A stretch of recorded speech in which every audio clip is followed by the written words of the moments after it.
This science fiction story begins by showing a girl named Reese, who is trapped in a strange room. The room has no visible door to escape, and to make things weirder, there are several telephones placed along the walls. When Reese goes closer to check, she notices that one black telephone has a number written on it. As soon as she picks up the note, the phone suddenly starts ringing. When Reese answers, she hears a recorded message from the other side talking about something called a flush that could save her life. It becomes clear that Reese is trapped in this place for some unknown reason.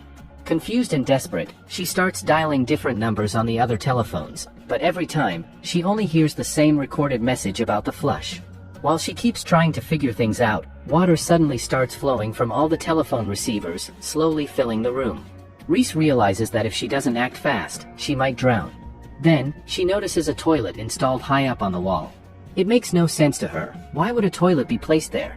But recalling the message about the flush and seeing how the water keeps rising, she concludes that if she somehow reaches the toilet and presses the flush, she might be able to drain the water.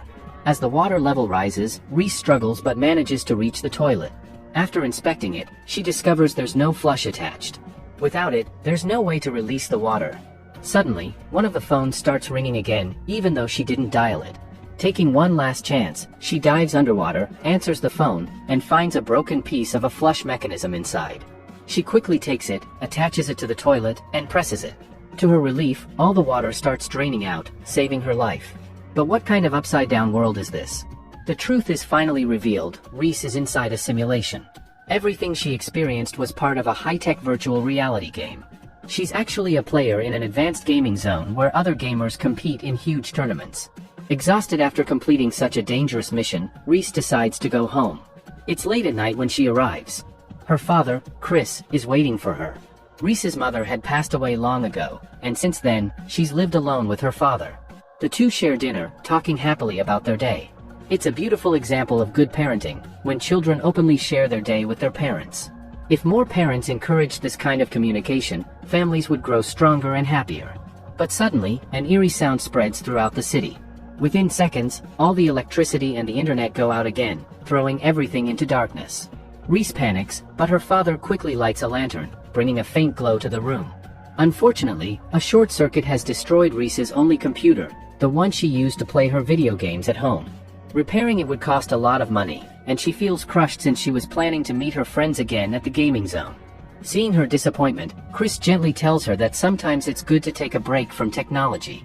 He begins reminiscing about earlier times when people lived without all these modern devices, when they connected with one another and grew closer to nature. But ever since modernization and advanced technology took over, people have stopped talking to each other. Every child in the family is lost in their own little world. In fact, no one even knows what's happening with their neighbors or what's going on in their own city. Everyone is just obsessed with social media and video games, spending their entire day lost in them. Hearing her father's words, Reese begins to realize her own mistake. All this time, she never once asked her father how he was doing or how his health had been. After finishing her studies, she would rush straight to the gaming parlor and spend hours having fun there. It had been a long time since Reese had sat down with her father to talk so openly. Both of them felt happy and peaceful as Chris told her several stories. Eventually, they both fell asleep together on the sofa. Around midnight, strange noises started coming from their old warehouse. Hearing the sounds, Reese woke up immediately. Curious to find out what was happening, she decided not to disturb her father and quietly headed toward the warehouse. The warehouse was very old. It had been built by her grandfather, Frank. Frank was still alive, but he didn't live with them. He stayed alone in the mountains. Reese even had a book written by her grandfather titled Radioflash. Frank had once been a brilliant scientist who researched electromagnetic radiation and magnetic fields. He had published several research papers that could have been extremely useful in the future. But over time, people forgot about his work completely. No one cared anymore. Everyone was too busy chasing modernization. For now, Reese walked into the warehouse, where many of her grandfather's old research tools and experiments were still kept. There had to be a reason why Frank had chosen to live in the mountains, away from everyone else. He must have known something that modern civilization couldn't even imagine. Many people called him crazy because he presented research ideas that others couldn't understand or simply refused to believe. As Reese explored the warehouse, she noticed an old radio sitting in front of her, one that belonged to her grandfather. He had built it many years ago and deliberately kept it there so that his family could contact him if needed. Since there was no cell or internet connection in the mountain range where he lived, this radio was the only way to reach him. Reese quickly grabbed a battery and powered on the radio. She wanted to see if it still worked, and if it did, maybe she could actually talk to her grandfather. The radio frequency had already been set by Frank himself. When Reese turned it on and adjusted a few dials, she was stunned to hear her grandfather's voice come through the static. Hearing him after so long filled Reese with joy. She explained the current situation to him, that all electricity had gone out across the city. But Frank already knew.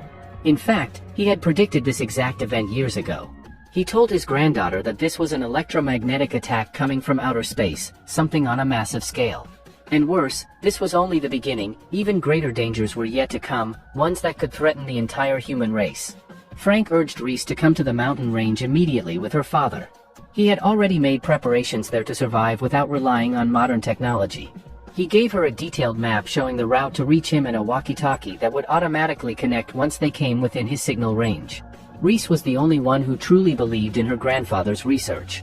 Everything he had told her made complete sense, and she was convinced they needed to reach him as soon as possible. The next morning, Reese went straight to her father, Chris, and told him everything her grandfather had said. She explained that they had to travel to the mountain range to save their lives, because the situation on Earth was only going to get worse. But when Chris heard all this, he refused to believe it. He told his daughter that her grandfather was crazy, that no one had ever taken his warnings seriously, and that's why he had left everyone to live in the mountains alone. It was clear that Chris didn't respect or trust his father at all. Instead of believing him, he started saying unpleasant things about him. Reese, however, refused to back down. She kept insisting that if her father didn't believe her, he should at least talk to her grandfather once. After a lot of pleading, Chris finally agreed. They went to the warehouse, where the old radio was kept, and tried to make contact. It had been years since Chris had spoken to his father, so when Frank's voice finally came through, it was an emotional moment. Frank calmly explained everything to his son.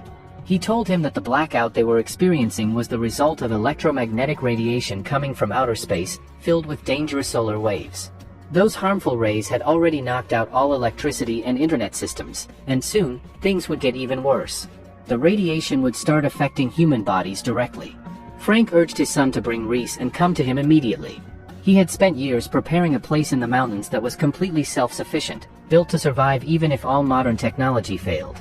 He relied on natural resources that would never run out. Frank had long predicted that cities would eventually run out of supplies, leading people to fight each other for food, water, and survival. If Reese wanted to stay alive, they had no choice but to go to him. After hearing everything in such detail, Chris finally agreed. He decided that if his father turned out to be wrong, they could always return to the city, but for now, it was worth the risk. Following the map Frank had given them, Chris and Reese began preparing for their journey. Frank lived far away, high up in the mountain range, so finding him wouldn't be easy. Still, they gathered their supplies, loaded the car, and set out. It had already been a full day since the blackout began, and its effects were now clearly visible everywhere. People were panicking, arguing with police officers, and demanding answers. Rumors were spreading that another country might be preparing to attack. The authorities tried to calm everyone down, assuring them that the government was working on a solution. Meanwhile, Chris and Reese stopped at a supermarket to collect survival supplies. But when they entered, chaos had already broken out. People were looting shelves, hoarding food, and fighting over whatever they could find. It was exactly what Frank had predicted. Chris and Reese managed to gather a few essentials before leaving. They got back into their car and began driving out of the city. Many others were doing the same, realizing that surviving in the city was becoming impossible. The highways and bridges were packed with cars, traffic jams stretched for miles, and several accidents had already occurred. Some people were even pushing abandoned vehicles out of the way just to clear the road. Eventually, Chris managed to find a way through and kept driving toward the mountains. All they had to do now was follow the map and locate Frank's position. Reese, exhausted from everything that had happened, soon fell asleep in the car, leaving her father to keep driving through the long, uncertain night. A few hours later, Reese opened her eyes and realized something was wrong. They had gone off course. The road they were on didn't match the one shown on the map. She tried to warn her father, Chris, but in that moment, his attention slipped from the road. Within seconds, their car veered off track and crashed straight into a tree. Luckily, neither of them was badly injured, but the car was completely wrecked. It was clear that it couldn't be repaired easily, and they were still far from Frank's location. With no other choice, Reese and Chris decided to continue their journey on foot, following the map through the dense forest. Meanwhile, Frank was shown waiting anxiously in his cabin. Based on his calculations, his son and granddaughter should have arrived by now. When they didn't, worry started creeping in, but he couldn't just leave to search for them. All he could do was hope and wait. Back in the forest, Chris and Reese kept walking deeper into the woods. Eventually, it became obvious that Chris was hurt more seriously than he had let on. He had multiple injuries from the crash, but hadn't told his daughter because he didn't want to appear weak. When Reese noticed the bloodstains, she realized he was suffering from internal bleeding. His ribs had been damaged in the accident. Without proper medical care, his condition would quickly worsen. Reese supported her father as best she could, though his pace was slowing drastically. In dangerous survival situations like this, especially when someone is injured and there's no medical help nearby, experts recommend using natural survival techniques. The first step is to look for natural resources that can help stop bleeding, such as spider webs. When dried and applied to a wound, spider webs can clot the blood and stop it from flowing. Another useful remedy is the sap from certain trees, particularly pine or spruce. Their thick resin has mild antiseptic properties that help clean wounds and prevent infection. Alternatively, yellow leaves from specific plants can be crushed and applied to promote blood clotting. However, it's vital not to use dirty or contaminated materials, or the wound could become infected. Once the bleeding stops, the wound should be tightly wrapped to protect it from outside contact. Using these simple but effective methods, one can survive even severe injuries in the wild. Despite Reese's efforts, her father's condition kept worsening. His internal bleeding was getting out of control, and soon he couldn't even walk. Struggling to hold back her fear, Reese decided to find help. She ran through the forest, shouting for anyone to hear her. After a long, desperate search, she finally spotted a farmhouse in the distance. Rushing inside, she found an old man working there. His name was Trash. Without hesitation, she begged him for help and led him to her father. Thankfully, Trash was kind and compassionate. He immediately took Chris back to his farmhouse and did everything he could to treat his injuries using the limited supplies he had. He cleaned and bandaged the wounds, but Chris still didn't regain consciousness. The nearest hospital was miles away, and with no internet, no electricity, and no way to contact anyone, there was nothing more they could do. Hours passed, and Chris's condition continued to deteriorate. Despite Reese's prayers and Trash's efforts, Chris eventually succumbed to his injuries. He was gone. Reese broke down completely. She had never imagined this. She and her father had set out to survive, but now he was dead. The old man felt deep sympathy for her. Losing a parent at such a young age was unbearable, and Reese was left utterly heartbroken, all alone in a collapsing world. After much effort, Reese and Trash buried Chris's body with care and held a small funeral right there. Reese was completely shattered, lost in grief and confusion. Seeing her condition, Trash decided out of sheer humanity that he would help her reach her grandfather, Frank. He had an old car, and together they set out, following the map toward Frank's location, unaware of what dangers lay ahead on that road. Meanwhile, Frank was still waiting anxiously for his son and granddaughter. Something felt wrong. By now, they should have arrived. After hours of worry, he finally decided to go out and look for them himself, driving in the opposite direction from where they were supposed to come. While traveling, Frank came across a crashed car. The moment he saw it, his heart sank. It was his son's vehicle. Blood stains on a piece of cloth nearby confirmed his worst fears. Something terrible had happened. Following the trail, Frank continued investigating and eventually reached the old farmhouse where Reese had earlier sought refuge. But when he called out, no one answered. The house was empty. Trash and Reese had already left. Frank stepped inside and immediately noticed bloodstains on the sofa. His suspicions deepened. As he walked outside, he spotted a freshly made coffin.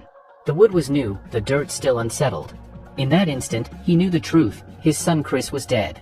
Heartbroken but determined, Frank swore he would find and protect his granddaughter at any cost. At the same time, Reese was sitting in Trash's car, heading toward her grandfather's location. Suddenly, a man appeared on the road, waving for help. Something about him didn't feel right, and Trash sensed danger. He quickly told Reese to hide in the back compartment of the truck. The stranger approached, pretending to talk normally, but within seconds, he pulled out a gun and shot Trash point blank. Reese froze in terror, hiding silently in the corner. The man threw Trash's body out of the truck and drove away. He was a violent thief who robbed and murdered travelers. Eventually, he drove the truck into a junkyard full of scrap metal and abandoned machinery. Reese was still trapped in the back, terrified and trying to figure out how to escape. Just then, another man appeared, a hunter.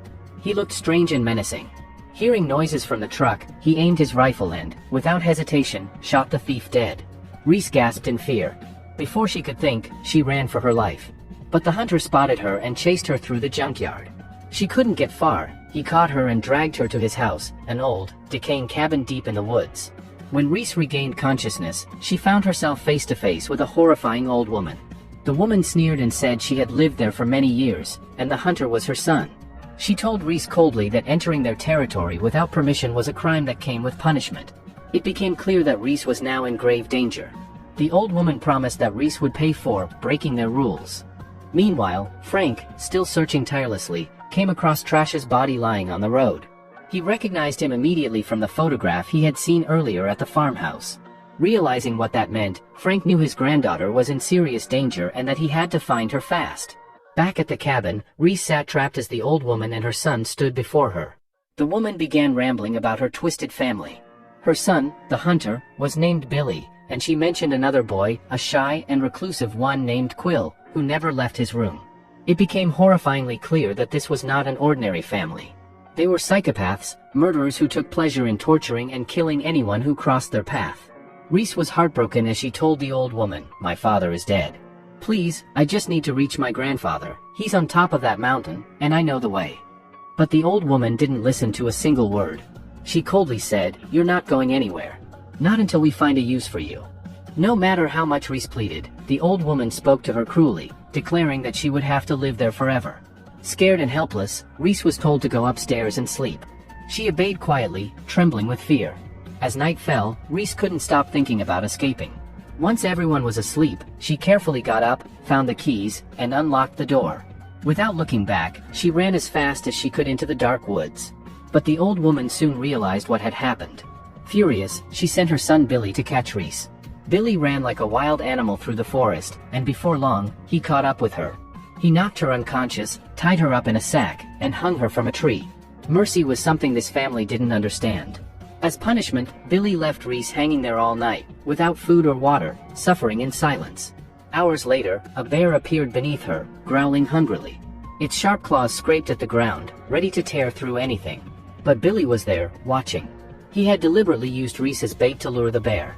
The moment the animal got close, Billy raised his gun and shot it dead. He then cut Reese down and locked her in his room. For days, she was kept captive, barely fed, growing weaker by the hour. That's when she finally understood what her grandfather used to say, that sometimes only nature itself can help you survive. A whole week passed, and no one came to rescue her. Then one night, the old woman called Reese outside and offered her a cruel deal. "We won't kill you," she said, "if you agree to become Billy's wife and live with us." Reese was horrified. She refused instantly. She could never be part of this insane family. Enraged, the old woman threw her back into the room and locked the door again. Reese didn't know how much longer she could endure or if she'd ever escape. Then one evening, a young man quietly appeared near her room. He seemed shy and nervous. It was Quill, the family's second son, the one who rarely came out of his room. Unlike the others, Quill wasn't a psychopath. He pitied Reese and wanted to help her escape. Late that night, he carefully unlocked her door and led her outside. They crept through the woods together. Quill had decided he no longer wanted to live with his murderous family. But soon Billy realized they were gone. Furious, he grabbed his rifle and began tracking them. Being a hunter, he quickly picked up their trail. As Quill and Reese hurried through the forest, he shared a few berries with her to keep her strength up. He knew his brother would catch up sooner or later, and he was right. Within moments, gunshots echoed through the trees. Billy was firing at them relentlessly. Reese and Quill ran until they reached a massive fallen tree spanning a deep ravine. Balancing carefully, they crossed it one step at a time. At one point, Quill almost slipped, but Reese caught his hand and pulled him to safety. Still, the bullets kept coming. They had to move fast. Eventually, they reached a stream surrounded by rocks and thick vegetation. Billy was close behind. Thinking quickly, Reese and Quill slipped silently into the cold water, submerging themselves completely, hoping the hunter wouldn't see or hear them. But of course, Billy soon realized what had happened and came charging toward them. Quill didn't want anything to happen to Reese, so he confronted his brother to protect her. The two brothers began to fight fiercely, struggling and shouting in the middle of the woods. During the scuffle, Billy's gun fell to the ground and slid toward Reese. She reached for it, but Reese had never handled a weapon before. She wasn't someone who could just take a life. Still, she saw that Billy was about to kill his own brother. Desperate to save Quill, Reese finally picked up the gun and pointed it at Billy. Just then, a loud gunshot echoed through the forest. Billy fell to the ground, dead. But the bullet hadn't come from Reese, it was fired by her grandfather, Frank, who had just arrived in time. Seeing his granddaughter alive filled him with overwhelming relief and joy. Frank rushed over and embraced Reese. Together, he and Quill took her back to his mountain farmhouse, hidden deep within the range. Everything there was natural, no electricity, no modern machines, just self-sustaining life built from the earth itself. Far from the chaos of the city, they lived peacefully. Quill, now recovering from his injuries, brought good news one day. The internet was slowly being restored, and the world was beginning to recover. But Reese had no desire to return. Her home, her safety, and her family were now with her grandfather. It was clear now, nature, the very force that gives us life, is also what ultimately saves us. And with that, this thrilling and emotional story comes to an end.